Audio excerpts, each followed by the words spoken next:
আজ মহাশিবরাত্রি, তাই ভোলানাথের ছবি দিয়েই ভিডিওটা শুরু করছি। সবাইকে বলি হর হর মহাদেব। তো আমারও ঘরে সমস্ত কাজ সারা হয়ে যাওয়ার পরে ভাবলাম পুজোটা তাড়াতাড়ি দিয়ে নিই, যেহেতু ছেলেও আমার সাথে উপোস আছে, তাই বেলাবেলি পুজোটা করে নিলে ভালো হবে, ওরও সুবিধা হবে। উপোস বলতে ওকে সকাল থেকে নির্জলা উপোসই রয়েছে। পুজো দেওয়ার পরে আমি ভেবেছি একটু পরোটা করে দেবো, যতই হোক ছোট মানুষ তো না খেয়ে থাকতে পারে না।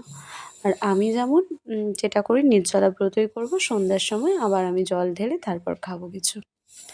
তা আমরা এখানে ঠাকুর ঠাকুর সমস্ত কিছু গুছিয়ে নিয়েছি, এবং এতে আমাকে আজকে ছেলে প্রচুরভাবে হেল্প করেছে, সাথে মেয়েও কিন্তু কম হেল্প করেনি। ওরা দুজনেই ঠাকুরের সমস্ত পুজো আচড়াতে আমাকে যথেষ্ট সাহায্য করে।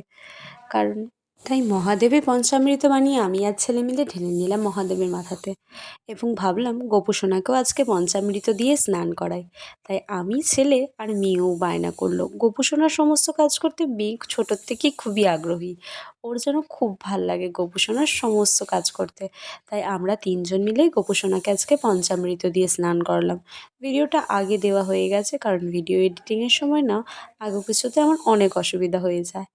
যাই হোক, শিব ঠাকুরকে আমি সুন্দর করে সাজিয়ে নিচ্ছি ঠিক মনের মতন করে, এবং তারপর গোছগাছ করে তোমাদেরকে আবার ভিডিও শেয়ার করে দেখাবো। আর যাই হোক, বলাই হলো না একটা বিশেষ কথা,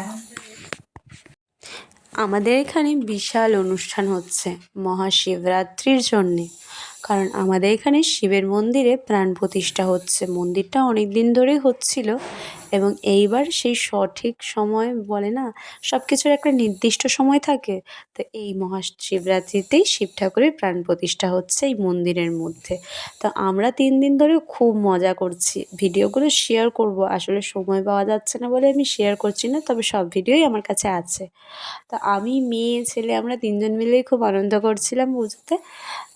আজকেও যাব, কিন্তু আজকে ভাবছি আগে মেয়েকে ঘুম টুম পাড়িয়ে তারপরে সন্ধ্যার সময় সন্ধ্যাবাতি দিয়ে জল ঢেলে তারপরেই বেরোবো বাড়ি। কাল একটা দারুণ মজার জিনিস ঘটেছিল, তোমাদের সাথে শেয়ার করি।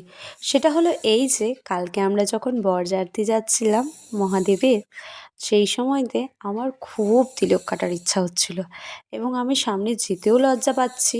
তাই ভাবলাম মহাদেবকেই বলি, মহাদেব আমার তিলক কাটার খুব ইচ্ছা, এবার আমি জানি না তুমি কি করে আমার তিলক দেবে। তো জানি না কি করে কি হলো, আমি ঠিক মহাদেবের সামনে গিয়ে দাঁড়ালাম, আর আমার কপালে তিলক কাটা হলো। আর এই যে হনুমানটা দেখতে পাচ্ছ, আমি ঠিক পুজো দিয়ে যখন এসছি তখন দেখছি বাড়ির মধ্যে গাদাখানিক হনুমান এসে বসে রয়েছে। তা আমি তাকে প্রসাদ দেওয়াতে সে কী সুন্দর নিচে এসে প্রসাদ খাচ্ছে। তা ছেলের জন্য পরোটা করেছিলাম, এবার সেগুলো দিচ্ছি, সেগুলো লাফিয়ে ছাপিয়ে খাচ্ছে, আমার হাত থেকে তো টান দিয়ে নিয়ে চলে গেছে। কী আর বলবো তোমাদের সাথে, তো মহাদেবের সাথে সাথে এনাদেরও সেবা করতে পেরে খুবই ভালো লাগছে। আর রাধে রাধে, সবাইকে বলি Har Har Mahadev. Thanks for watching.